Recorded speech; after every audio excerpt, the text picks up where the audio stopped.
Okay, so today I'm bringing you a combo deck that has it really the concept of this has existed for a while, but this is a refined version for the meta as of today, which is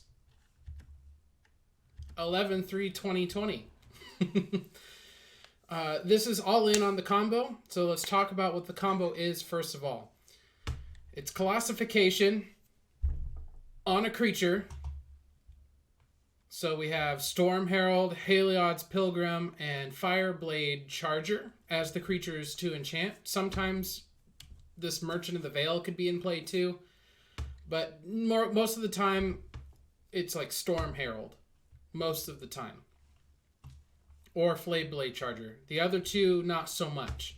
But what you do is you get Colossification onto a creature.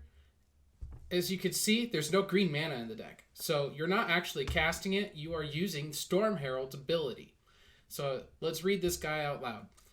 Storm Herald, haste. Whenever Storm Herald enters the battlefield, return any number of aura cards from your graveyard to the battlefield attached to creatures you control. Exile those auras at the beginning of your next end step. If those auras would leave the battlefield, exile them instead of putting them anywhere else. So Colossification gives enchanted creature +20/+20, and an important part and why the deck is built the way it is this other clause: when it enters the battlefield, tap enchanted creature. So there's a drawback for enchanting something for effectively lethal damage. So our workaround for that clause is going to be claim the Firstborn. Gain control of target creature with converted mana cost 3 or less until end of turn. Untap that creature, it gains haste till end of turn. So that's the important part. You get to untap the creature. So you can play a creature. Let's say you have you play Storm Herald into an empty board, but you have Colossification in your graveyard. So the ability will trigger, and you can put any number of auras in your graveyard onto any of your creatures that you control. So if you have 2 Colossifications in your graveyard, you could put 2 Colossifications on Storm Herald. And then it taps it. So even though it has haste, it can't attack because it's tapped. So what you do is you play Claim the Firstborn to untap it and attack with it. Obviously, it doesn't give trample. This creature doesn't inherently have trample. And then Claim the Firstborn also doesn't grant trample. So if you're trying to attack them, you got to attack them at an opportune time. Either you have two creatures you can enchant and attack with, or you fling it. I say fling it, but there's no fling effect in the deck. To try to keep this deck as lean as possible, I've opted for, instead of fling effects, which I probably could put in the land mana base, but I really don't like tap mana because they have the Kazandu's Fury or whatever it's called. And I have enough tap lands, the Temple of Triumph. I've opted for these effects. I don't know exactly what the term is for it. I've been calling it Rumble. It's discard a card to draw a card, which is the red version of looting. So Cathartic Reunion, as an additional cost to cast this, discard 2 cards, draw 3. Thrill of Possibilities, discard 1 card to draw 2. And then we have Merchant of the Veil, which costs 1 mana to cast on the haggle side. Discard a card if you do draw a card. And then it's a creature that can do, I guess that's what you would call it, haggling. You could pay 3 mana to haggle, so to speak. Witch's Oven is in the deck as a sacrifice outlet. Sometimes you need to remove some of your opponent's creatures, and you end up having to use Claim the Firstborn to do so. You take it, attack him with it, and then Witch's Oven it away. Fireblade Charger is the fling in the deck because it has haste if it's equipped, which doesn't matter in this deck because I don't have equipment in it. Whenever Fireblade Charger dies, it deals damage equal to its power to any target. So ideally,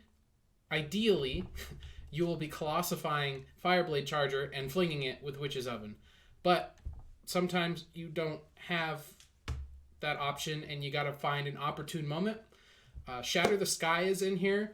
It's kind of a weird card for a combo deck like this, but what I've found is sometimes you just don't have it. It's a combo deck. So either you have it or you don't, and when you don't have it, sometimes you're just under pressure and you lose. So Shatter the Sky is a reset button on the board, so it gives you time to haggle for your combo. And then the last card in the deck, Heliod's Pilgrim. It is a way to fetch up Colossification and put it in your hand so you can haggle it away. That way you don't naturally draw it. It's kind of a feel bad when you naturally draw it. We'll talk about the mana base. 6 white, you gotta have double white for Shatter the Sky. 9 mountain, you favor red cards. I got 2 Needle Verge pathways, Pillar Verge pathways. This should be 4, I just don't have it. So instead of that, having the 3rd and 4th copy, I decided to put some Temple of Triumph, leaving 20 land in the deck. This is not a deck that you want to get mana flooded on. It's not. You really do want to hit your manas on curve, but you could get away with this because of how much haggling you do. So that's the deck. Let's dive into some games and see how it goes. My opponent's name is Count Jankula. He's going to love this. Alright, so this hand's fine. We don't care about haggling on turn 1. We don't really have anything we want to discard. We can Temple to see if we draw something we want to haggle away, which is a really weird way to interact. And then we have our form of removal, which is Claim into Witch's Oven. So this hand's perfectly keepable, even though it doesn't have any of the important combo pieces in it. So let's get our Scry. Thrill.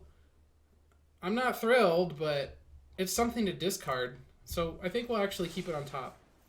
It might have been better to just find something else to discard, just because we needed to dig deeper into the deck. All right. We can't guarantee a second white mana, so let's go ahead and make that white, and we will Thrill of Possibilities. They're playing blue-white, so that could mean probably just a control shell. Let's go ahead and discard Thrill of Possibilities to Thrill of Possibilities, draw some cards. We don't get a land drop, which is unfortunate. Alright, so, it's a Flyers. It's Flyers, okay. So this is going to be huge. In fact, I think we're just going to spend our turn to go ahead and do this. Witch's Oven, claim, take their creature, smack them for 2, and then get rid of it.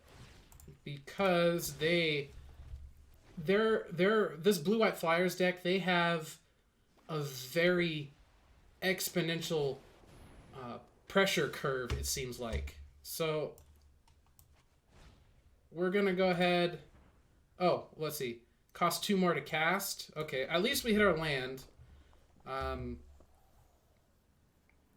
So we are going to just go ahead and pay the 3 mana and get rid of that.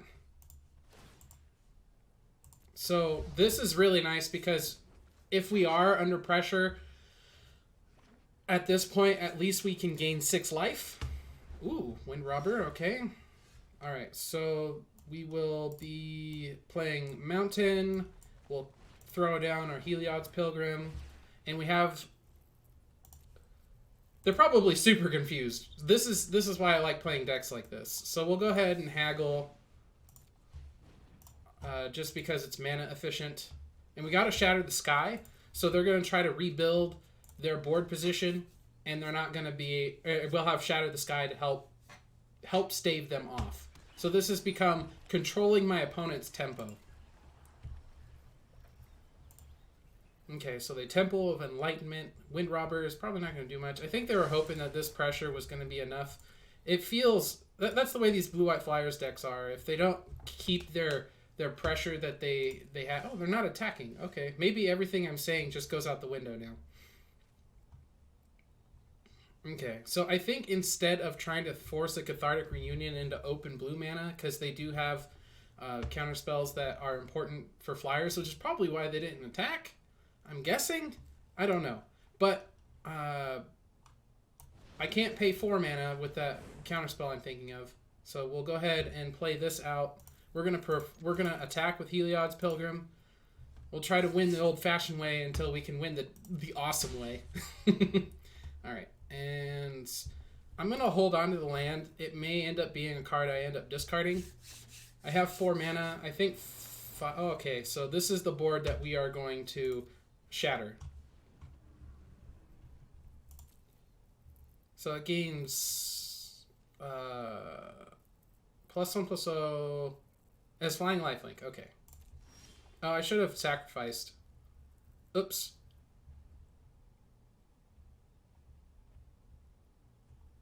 I don't want them to untap. Oh well.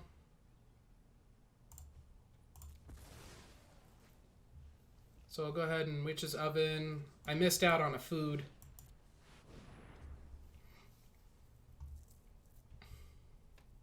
Alright, so as you can see, all I'm going to be doing next turn is Cathartic Reunioning and... Cathartic Reunioning? Alright, that was interesting. I guess this is a blue-white mid-range deck, not an aggro deck? Is that what it's what blue-white has turned into? Alright. Nice. I like how tapped down they are. This makes me feel a lot more comfortable playing Cathartic Reunions. Okay, so we have Fireblade Charger. That's good. We'll get rid of Plains and Thrill of Possibility. Draw 3. And then we will Cathartic Reunion again. I kind of want to keep the Merchant of the Veil just because it's something to do with my mana, but we'll get rid of more lands. It'll be fine. It'll be fine. We drew a manas. We drew a manas! Alright. We probably aren't going to haggle here because we want to hold this Fireblade Charger. I did turn on this Merfolk Windrobber. That's fine, I guess. Yeah, I'm not super interested in haggling. So we'll pass the turn, let them build up a board. Hopefully they don't counter my shatter. Alright.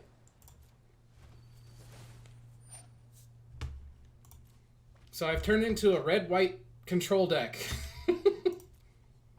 So we'll end up taking 4, which is fine. We've got some food to crack on follow-up turns. Yep, I mill 1. Oh, that's really unfortunate. That's what we need. They probably figured it out by that mill, what I'm trying to do. Darn you, Windrobber. Okay. Oh, haggle, that's an instant. Ha! Alright. They have an instant speed interaction with the Merfolk Windrobber. We'll make them use it. Alright, perfect. And then we will in-step haggle, because I actually didn't realize that was an instant until this game. Oh, man. Another Archon, sure. I don't think... Okay, perfect. There, this is what I want to see. A blue deck with no cards in their hand. So we'll go ahead and haggle this away. We got another Heliod's Pilgrim. We drew a Colossification. We're going to go ahead, just to thin out the deck, we're going to play a Heliod's Pilgrim. We'll find the Colossification we need. Well, we don't really need it, but we'll be mana efficient. Okay, and then we drew another Shatter, which helps keep the board in check. We don't want to land. That scribe was very nice. And I need to remember to Witch's Oven on instep. That way I can get another food. So next turn is probably just going to be Shatter and crack a food.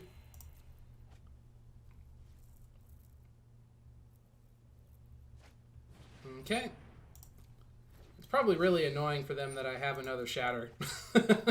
Hopefully it resolves. Merfolk Windrobber, yep. Alright.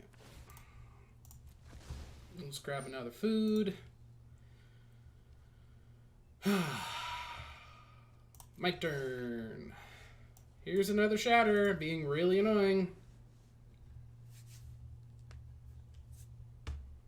And keep rebuilding, and I'm trying to take it all away every turn.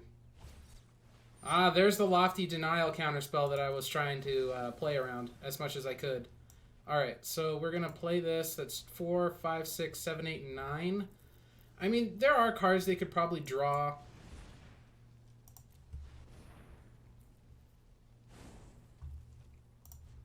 To help get them out of this. They need to add 1 more point of damage. I can't block anything. So we'll see if their top deck was good enough. Okay, so this doesn't kill me. It puts me to 1.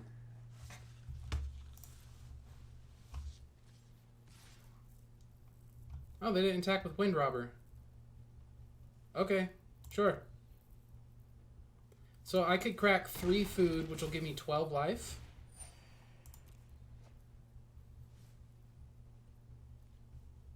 My turn. And that's the card that I want. Okay, so at this point, we just have to go for it. Unfortunately, I can't pay for a Lofty Denial, even if I wanted to.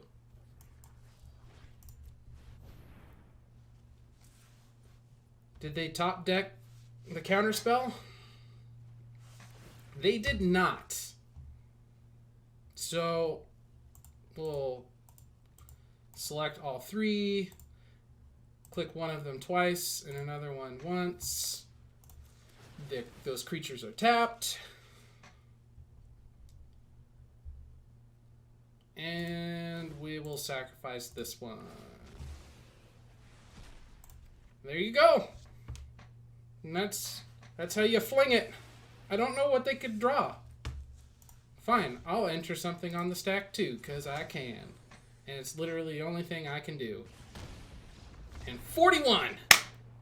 Cat attack. So I have a haggle effect, which will allow me to discard Colossification. And I have 3 lands. I have double white for Shatter the Sky. And at this point, this hand seems like it's good enough to keep. So we're gonna.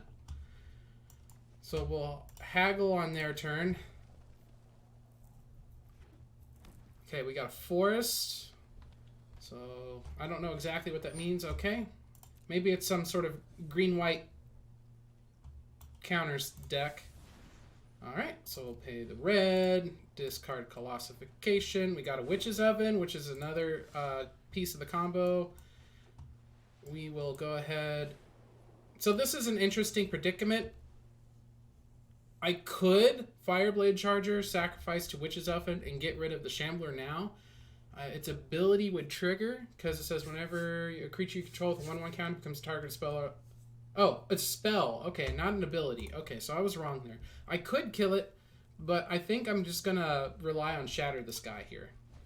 Next turn, I'll be able to Heliod's Pilgrim or Merchant the Veil. I'm think since I want to be drawing another land so I can Shatter the Sky, I'll be Heliod's Pilgriming. Alright, so this is another really interesting interaction. They keep getting stronger and they cost 3 or less, so I could just wait for them to make it a 4 power before I Shatter the Sky. In the meantime, Helion's Pilgrim is at least a chump blocker. Okay. I don't want to draw another Plains. I'll play it if I get it, just because I want to be able to cast Shatter the Sky. I do want to stop drawing white sources. Once I hit 2, my white sources I want to be dual. Like, that's it. Okay, so we have Lovestruck Beast, getting out a human. Okay, 2 of them. And we've got an attack. Alright. Yeah. No. We'll take it. We'll take this too. We'll take this too. My turn. Okay, we ended up drawing the land that we wanted. We can play it. I'm feeling a little bit greedy. I think I want to wait for them to invest a little bit more in their board. Okay. So there's one Love Struck Beast. If I top deck a mountain, or if I top deck a land, I can take the Love Struck Beast and sack it to Witch's Oven.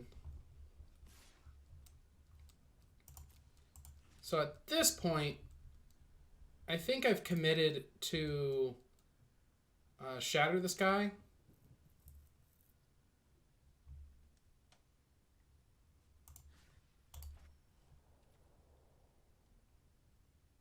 Have I? Have I committed to Shatter the Sky?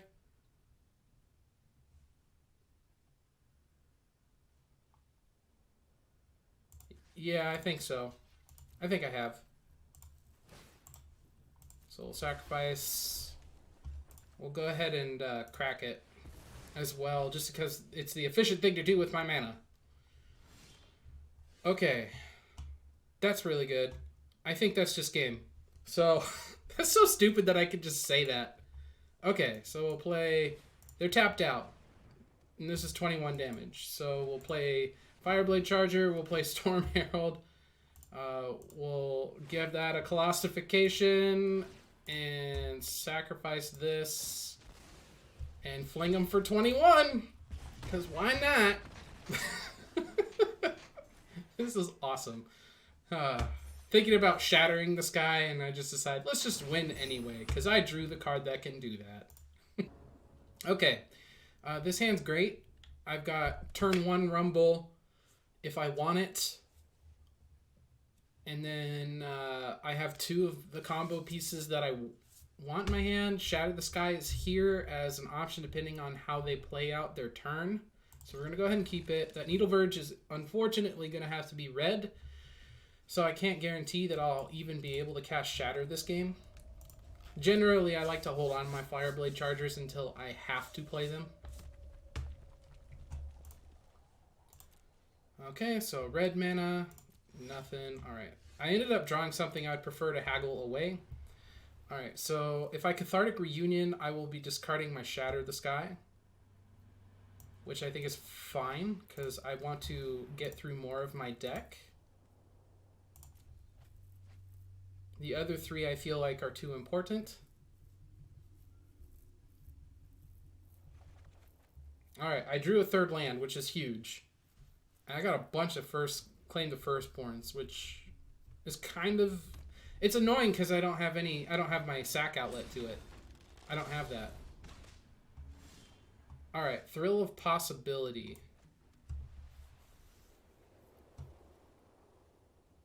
So this says, whenever it attacks, if the defending player has more cards in hand than you, exile the top card of your library.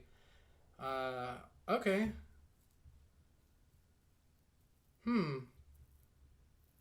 They're playing red. I'm going to try it.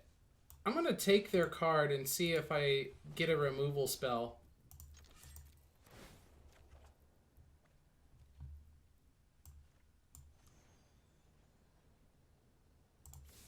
Yeah. Sure. Sure, why not? It would be awesome to top deck a removal spell.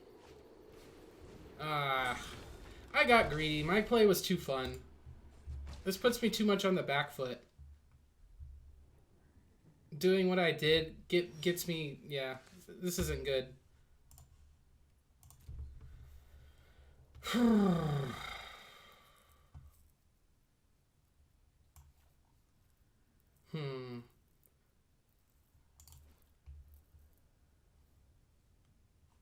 So I could Thrill of Possibilities.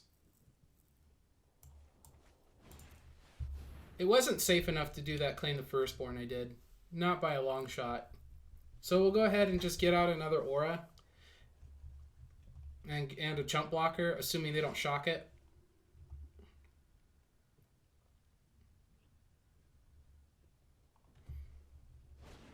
Okay, so they just shock it anyway.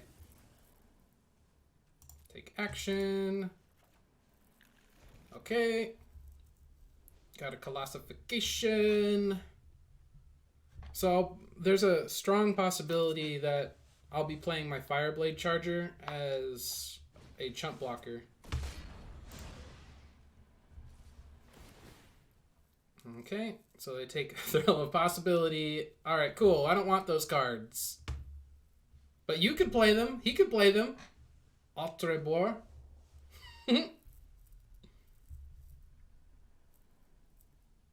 So what I need to draw is, since they're being very aggressive, assuming they don't Ember Cleave me, I do need to draw just Land Storm Herald.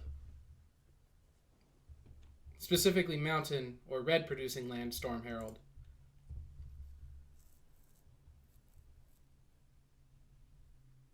Because it seems like they're turning sideways every turn. Oh, they're Thrill of Possibilities. And they might as well play that so they can have it to play later, right? Since it's going to be exiled. They could haggle. Okay, so we drew another Colossification. We drew a red source, so that's great. And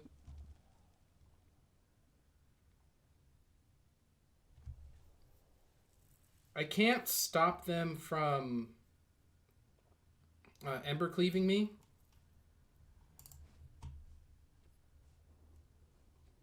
So I guess I'll just pass the turn and haggle on their turn. They could attack me for 8 and put me to 1. Okay, well that'll do it too. Let's see what my next card was.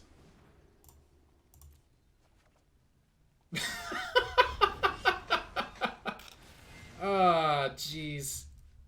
Okay. Good game. Good game. That claim to Firstborn really got me off tempo. I think if I was... I played any of my haggle cards instead, I would have probably had that game, honestly. Okay, this is an example of a good hand. We have our combo pieces. We do need another land.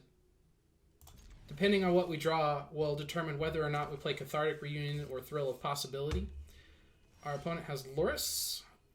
Alright, we got a Scry land, so we'll play that since we don't want to play our Fireblade Charger on turn 1. And as far as land go, I think we need to have 4.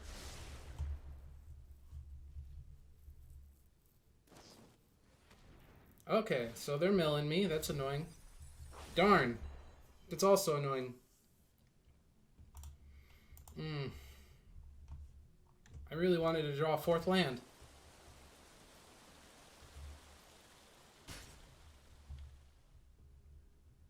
Okay.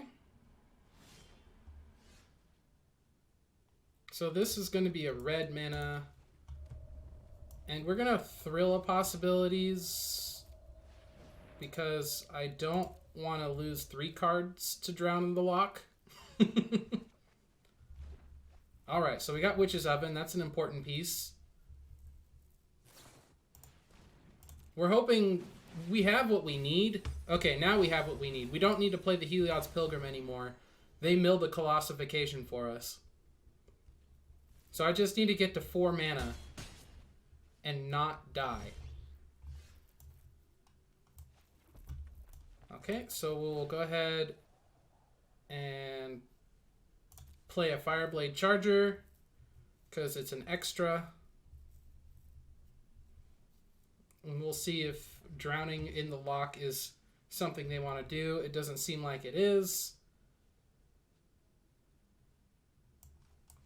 And we'll play a Witch's Oven as well. Do they have Drown in the Loch? They should counter this. I probably should have done the Witch's Oven first. Okay, so they're fine. They're fine with me doing whatever I want, apparently. So next turn we got them unless they have some sort of trick. Okay. I don't care. You got it. You're just making my Fireblade Charger stronger.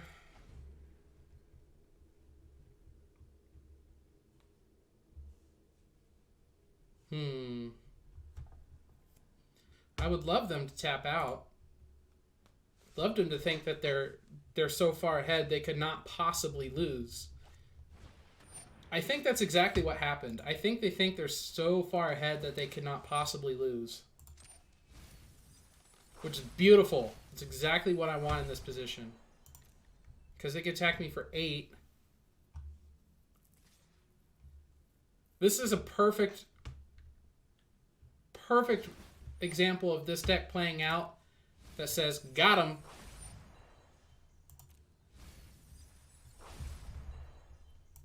Okay, we'll declare a block there. It really doesn't matter what happens here.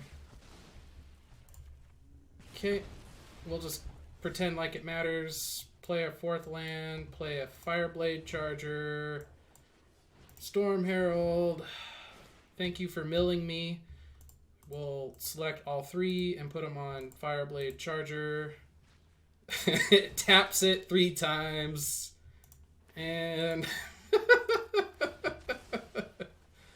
it's just 61 damage, whatever. Who cares?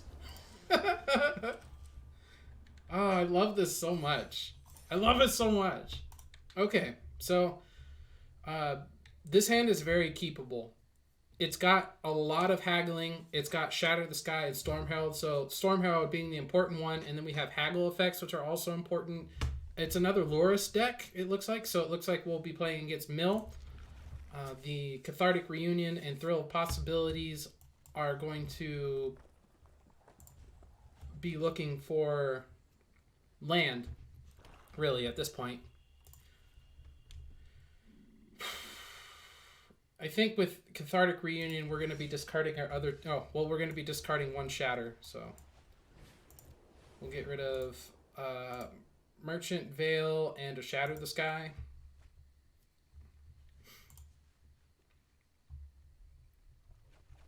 We drew Colossification, which is something to haggle away. And we have Claim the Firstborn. So if they ever tap out... or if they ever attack all in, we can get them.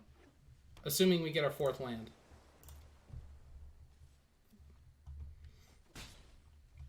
Okay.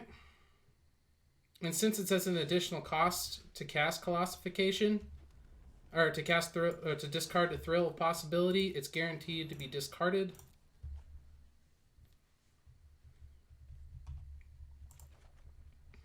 All right, we're definitely good on land. We may spend a turn to wait to attack with Storm Herald, just to Shatter the Sky to try to. Oh wow, they don't know what I'm trying to do. Oh my gosh. I got 2, so they need 2 Cling to Dust in order to stop me from putting it on a creature.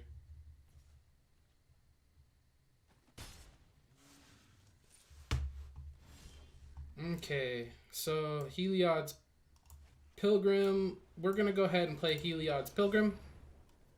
It's a blocker for the Thieves Guild Enforcer, and it puts a Colossification in our hand. Thins out the deck. We want more Claim the Firstborns and more targets to honestly put Colossification on. Okay, and that'll do. What are you going to do? Have you figured out what I'm trying to do yet, Fanatico? Okay. Yep, that's fine. So we will block the Thieves Guild Enforcer because we do need to try to live. Okay, so they figured out that that's the correct target. Cling to Dust, or with Cling to Dust.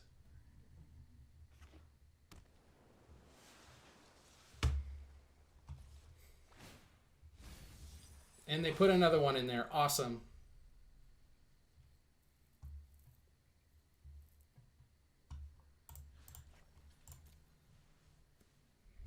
Okay, so we may just end up going for it anyway, even into open mana. Because they could just drown on the lock, hold Drown on the Lock as well. Huh. This is actually interesting.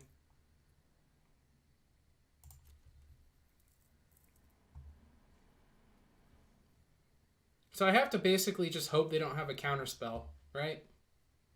That's it. If I shatter, they get two... They get to go all in on getting rid of colossifications, and I'm not okay with that. Yeah, we're gonna try it. They probably have it. Yep. So they had one counterspell.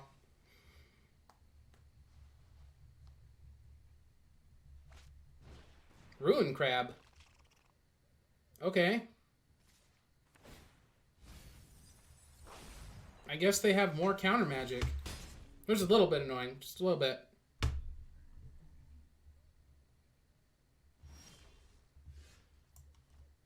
Okay.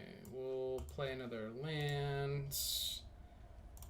We have all of our colossifications. We'll go ahead and try to fish out another counterspell.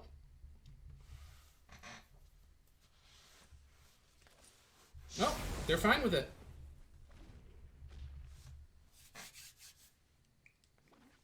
I wonder if they'll buy Luris. Is this a turn to buy Luris? Vantress Gargoyle? Certainly don't care about that. Let's see. Can't block unless you have 4 more cards in your hand. Can't attack unless defending player has 7 more cards in their graveyard. Okay. We're going to play a Cathartic Reunion, as bad as that may feel.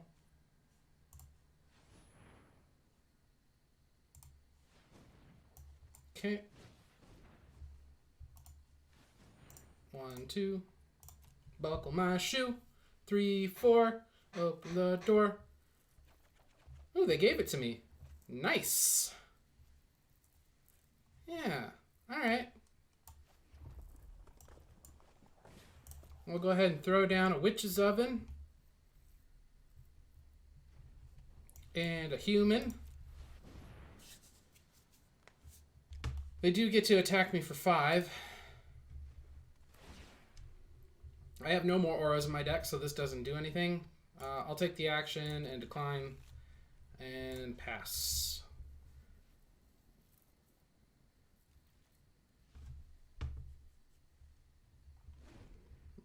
Seven more cards in the graveyard, so yeah, they'll be attacking me for 5.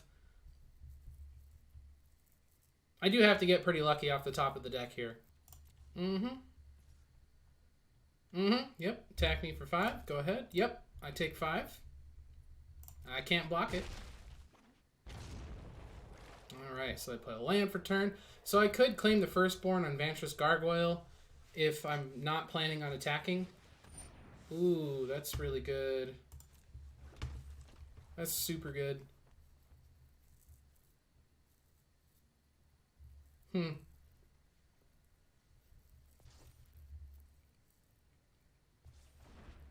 Yeah, Death Touch Menace. That all resolves. Okay, good. I didn't need any of those cards. My turn. We're going to play Thrill of Possibilities because we certainly don't need a Plains.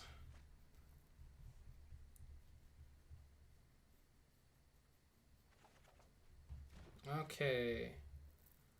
So I drew another Thrill of Possibilities. I have Fireblade Charger.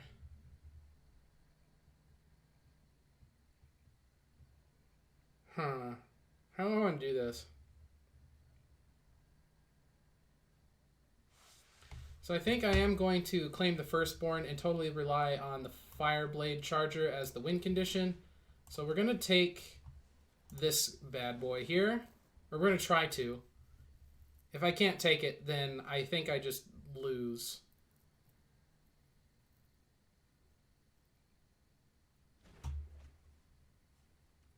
And they don't have enough to actually permit me to attack.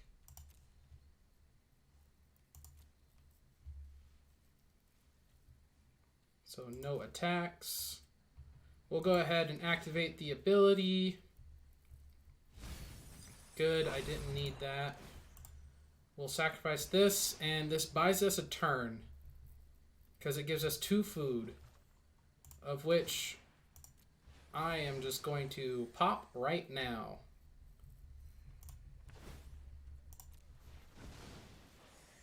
Puts me up to 13. I can't block the Thieves Guild Enforcer because it has a menace.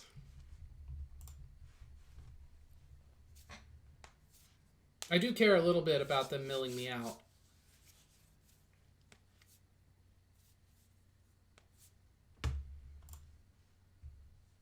Our combo's so close. We just needed to resolve that Storm Herald. Yep. We need to draw a Storm Herald is what we need. Okay.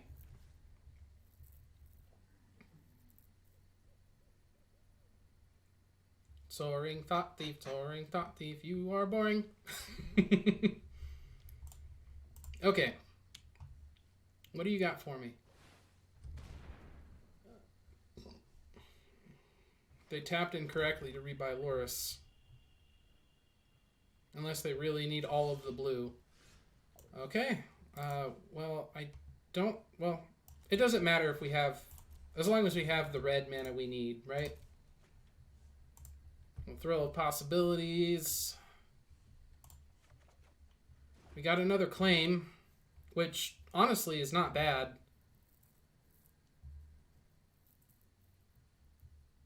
Yeah, that's not bad. We'll just try this again.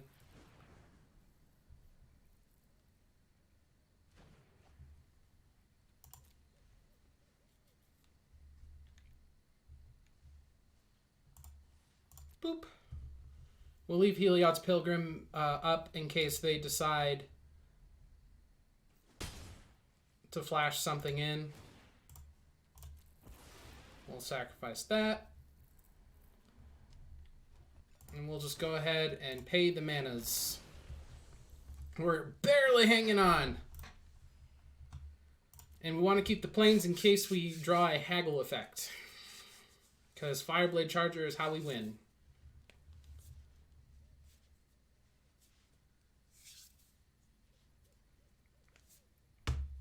So Cling to Dust is, if it was a creature, you gain 3 life. Otherwise, you draw a card. So they could cling and gain 3 life, and that would be the end if they get rid of, if they only leave me with 1 Colossification. I have 3. How many Storm Heralds are in my graveyard? That's important. I think it's just the 1. Yeah, it's just the 1. Okay, good. We don't have a lot of land we can draw. There's 1, 2, 3, 4, 5. 5 in my graveyard, 1 in my hand, so that's 6, 7, 8, 9, 10, 11, 12, 13. So 7 of the 17 card. Okay, my deck's almost half land, actually. That's a little scary. Yep, sure. You got it. You got a gargoyle. Awesome. Doesn't kill me. All right, so I can gain 3 more life with Witch's Oven. This is kind of annoying. Okay, actually, this is great. We can 2 or less, so I've got to really think about this. I can cast something that costs... Let's see. Cast 1 permanent spell with converted mana cost 2 or less. So do I have one that I can cast that's a permanent spell that I care to cast? If it was 3 or less, Loris would be broken. Okay, so I don't have anything Loris gives me. And you have 7 now? Alright, so we drew another Firstborn, so we'll take Vantress Gargoyle again. Oh my god. And this time, we should be able to attack.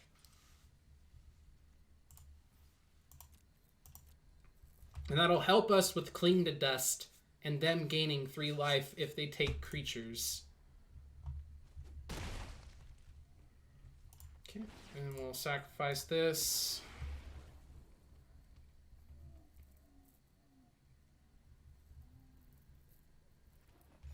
And And we're not gonna bluff anything here. We're just gaining the life.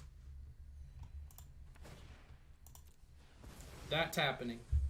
And that attack also helps prevent the Loris life gain, which I won't be able to prevent now because I had to do Witch's Oven in the way that I did it.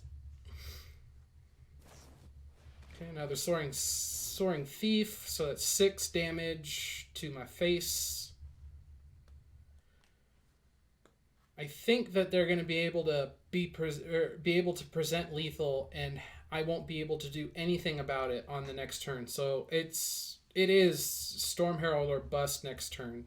And they're milling 4 of my cards at minimum. They could mill an additional 2 more off of the Guildmaster, or they could play a Crab this turn and mill me for 3 unless they have a fetch land. It would be 6, so 6 plus 4 is 10 at the most. And that would leave me with 4 cards left. Okay. As long as they can post up a Drown in the Loch, they're fine, really. So that's one of the storms. So there's 2 more Storm Heralds left in my deck. Okay. Alright. So there's a pretty good chance that I'll draw Storm Herald. And in which case we could go off. No! We tried, everybody. We tried. We really did.